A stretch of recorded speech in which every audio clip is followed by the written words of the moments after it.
Good morning everyone. तो कैसे हैं? उम्मीद करते हैं कि अच्छे ही होंगे। क्या है कि जो रेलवे ग्रुप डी का जो फॉर्म भरने का समय आ गया है, क्योंकि जो नोटिस आया था आप लोगों को पता होगा कि इसका जो फॉर्म फिलअप 23 जनवरी से स्टार्ट होने वाला है और फरवरी में 22 फरवरी तक फॉर्म फिलअप होगा।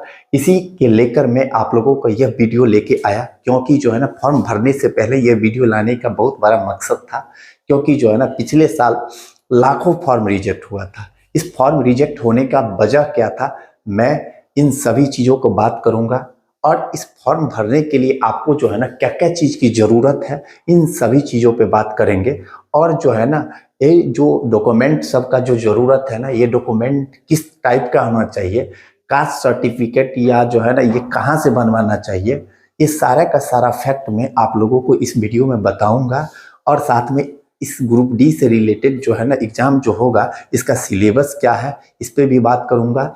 उसके बाद जो है ना आपको ये बता दूं कि वैकेंसी कितना है, वैकेंसी क्या बढ़ेगा या नहीं बढ़ेगा, इस पे भी बात करूंगा।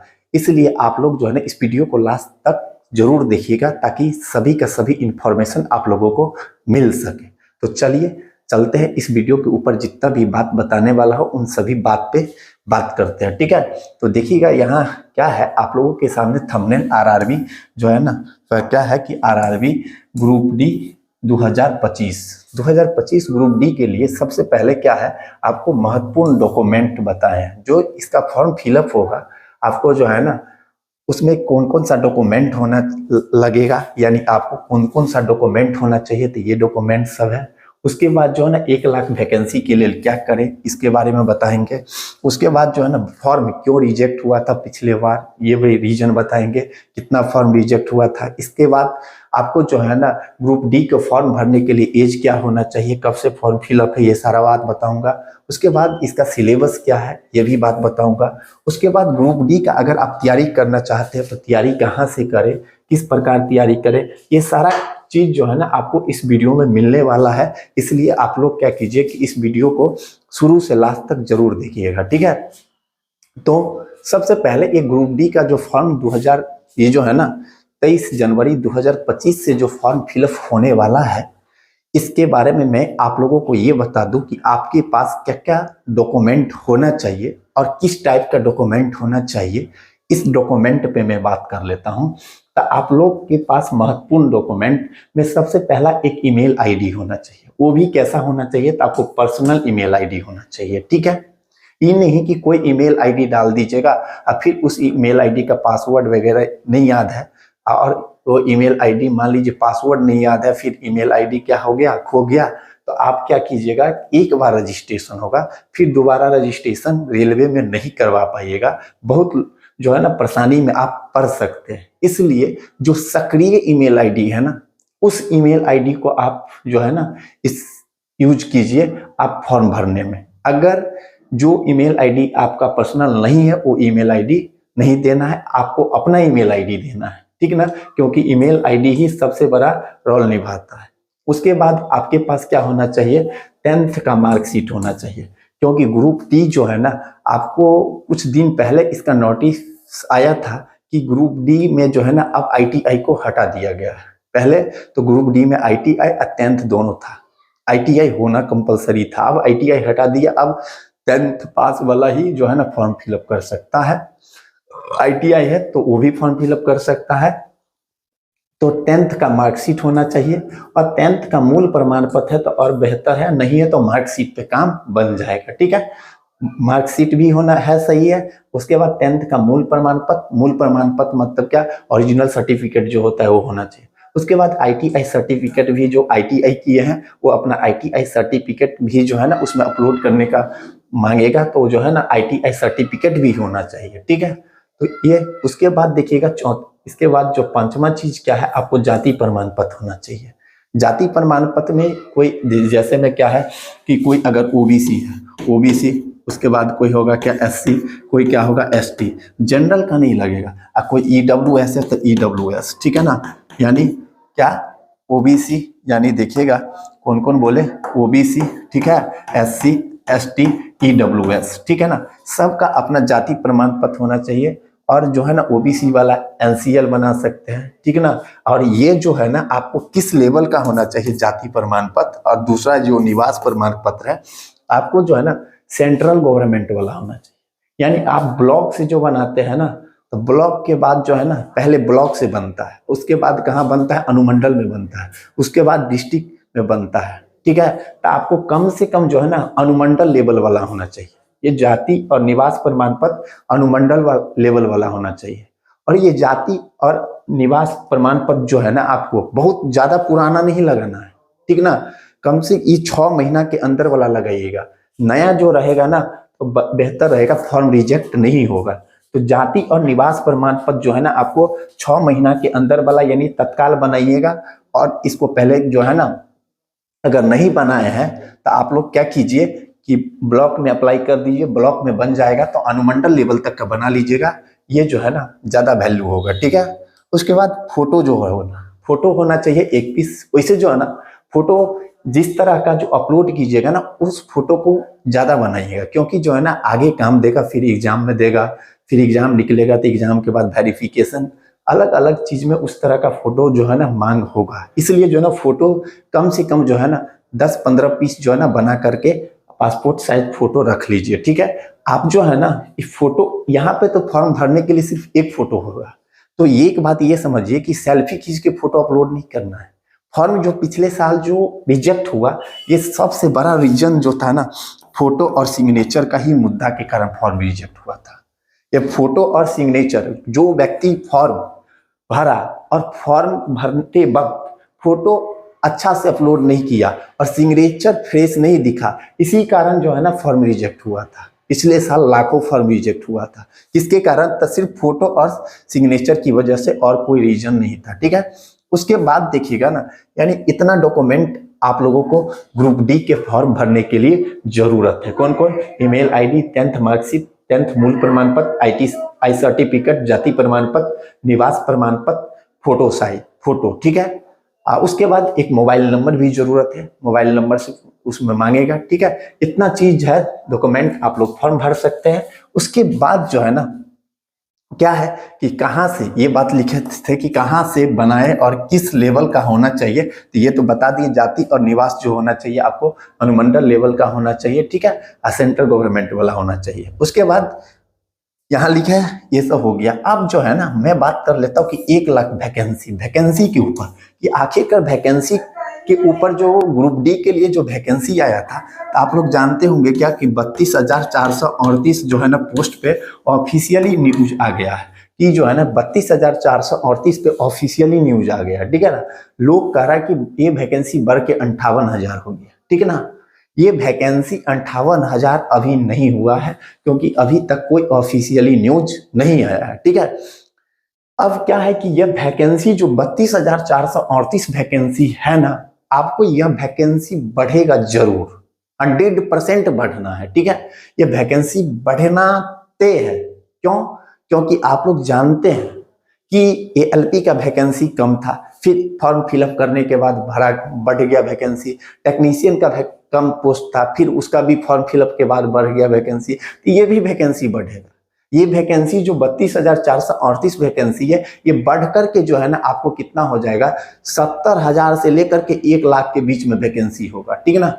70,000 से लेकर के 1 लाख के बीच में वैकेंसी होगा। इसलिए जो है ना इतना वैकेंसी होगा, क्योंकि आईटीआई को हटाया गया है, जो है ना सिर्फ 10th पास है, तो जरूर वैकेंसी बढ़ेगा। ये 70 से 1 लाख हो जाएगा, ठीक है। अब नेक्स्ट चीज पे बात करते हैं, तो आपको देखिएगा पिछले साल कितना फॉर्म रिजेक्ट हुआ था। देखिएगा साल 2018 में रेलवे, देखिएगा क्या लिखा है, साल 2018 में रेलवे परीक्षा के लिए आवेदन करने वाले 70,000 उम्मीदवारों का आवेदन फोटो अपलोड करने में खामी की वजह से खारिज हो गए थे। इसके बाद रेलवे ने इन उम्मीदवारों को दूसरा मौका दिया था। मतलब जो है ना क्या बोले थे कि जो है ना 2018 में जो रेलवे का जो वैकेंसी आया था, उसमें सिर्फ 70,000 फॉर्म जो है ना लगभग किस कारण जो रिजेक्ट किया गया था, तो फोटो अपलोड की खामी की वजह से। सिर्फ फोटो, यानी रेलवे जो फोटो कहता है अपलोड करने के लिए किस टाइप का कहता है कि जो फोटो का बैकग्राउंड जो होना चाहिए, व्हाइट बैकग्राउंड होना चाहिए। कैसा होना चाहिए? व्हाइट बैकग्राउंड होना चाहिए। अगर व्हाइट बैकग्राउंड फोटो अपलोड नहीं करते हैं तो आपका फॉर्म क्या हो जाएगा, रिजेक्ट होने का चांस ज़्यादा रहेगा। इसलिए जो है ना व्हाइट बैकग्राउंड वाला फोटो ही अपलोड कीजिएगा, ठीक है। तो ये बात है, इस कारण से 70,000 फॉर्म रिजेक्ट हुआ था, लेकिन रेलवे ने दोबारा इसको मौका दे दिया था फॉर्म भरने का। फिर नेक्स्ट बात क्या है, तो नेक्स्ट चीज पे बात कर लेते हैं कि इसके लिए जो है ना आपको जो है ना अगर ग्रुप डी का फॉर्म भरना है तो उसमें क्या क्या डॉक्यूमेंट लगेगा, तो वो सारा चीज बता दिए। अब क्या है कि आपको जो है ना इसके लिए क्वालिफिकेशन भी बता दी कि 10th पास होना चाहिए, सिर्फ 10th पास है तो आप ग्रुप डी का फॉर्म भर सकते हैं। अब ये बात है कि आपको एज कितना होना चाहिए, तो एज देखिएगा लिखे है ग्रुप डी क्वालिफिकेशन में, जिसमें क्लास 10 था प्लस ITI है था। अब ITI नहीं है मतलब प्लस नहीं है और कर दिया, मतलब 10th और ITI है तो दोनों भर सकते, ठीक है। अब एज जो है ना 18 से 36 होना चाहिए। एज कितना होना चाहिए, 18 से 36। ये जनरल वाले के लिए है, कितना किसके लिए है, जनरल वाले के लिए। ये एज कब से काउंट होगा, 1 जुलाई 2025 से काउंट होगा। कितना से, 1 जुलाई 2025 से, ठीक है। जनरल को जो है ना 0 ईयर का रिलैक्सेशन मिलता है एज में, जबकि OBC का रिलैक्सेशन 3 ईयर का मिलता है, यानी 39 साल तक फॉर्म फिलअप कर सकते हैं। SC ST वाले जो है ना 5 साल का रिलैक्सेशन मिलता है, यानी 41 साल तक ये फॉर्म फिलअप कर सकते हैं, ठीक है। उसके बाद देखिएगा ना इसका फॉर्म फिलअप जो होगा ना 23 जनवरी से 2025 से फॉर्म स्टार्ट होगा, और यहाँ पर 22 जो है ना 22 क्या होगा, फरवरी तक फॉर्म फिलअप होगा। 22 फरवरी 2025 तक क्या होगा, फॉर्म फिलअप होगा, ठीक है। यानी इतना चीज, यानी एज इतना होना चाहिए। फॉर्म फिलअप 23 जनवरी से स्टार्ट होगा, 22 फरवरी तक फॉर्म फिलअप होगा। उसके बाद की बात करते हैं, तो बाद की बात जो है ना इसका सिलेबस, यानी ग्रुप डी में क्या क्या चीज पूछा जाता है। तो इसमें सिर्फ एक एग्जाम होता है, ठीक है। अब एक एग्जाम होता है तो इसमें कौन कौन से पोर्शन से कितना कितना क्वेश्चन पूछा जाता है, कितना बट दिया जाता है, तो इस पे बात करते हैं। तो इसमें देखिएगा मैथ्स से टोटल 25 क्वेश्चन पूछा जाता है, रीजनिंग से आपको 30 क्वेश्चन पूछता है, साइंस से 25 क्वेश्चन पूछता है, जीके और GS मिलाकर, और जीके GS और जर्नल, जीके GS या जर्नल जो है ना करेंट अफेयर्स लीजिए, मतलब क्या लीजिए, करेंट अफेयर्स से टोटल कितना 20 क्वेश्चन पूछता है, कितना 20 क्वेश्चन। जीके GS में करेंट अफेयर्स भी आ जाएगा, 20 क्वेश्चन पूछता है। इस प्रकार टोटल 100 क्वेश्चन होगा, 25 दूना 50, 30 80 20 100, यानी क्या, मैथ 25, रीजनिंग 30, साइंस 25 और जीके GS 20 क्वेश्चन पूछता है। अब देखिएगा प्रत्येक क्वेश्चन जो है ना 1 मार्क का होता है। कितने मार्क्स का होता है, 1 मार्क्स का होता है। तो 100 क्वेश्चन 100 मार्क्स का होगा। और नेगेटिव मार्किंग भी होता है। क्या होता है, नेगेटिव मार्किंग। इसमें 1/3 का नेगेटिव मार्किंग होता है। कितना का होता है, 1/3 का नेगेटिव मार्किंग होता है।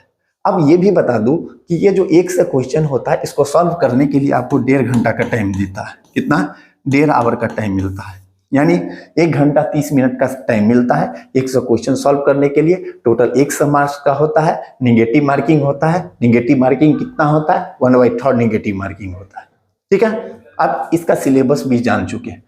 अब क्या है कि आप सोच रहे होंगे कि इसका आखिरकार ग्रुप डी का तैयारी कहाँ से करें, सही कंटेंट के साथ कहाँ से तैयारी करें।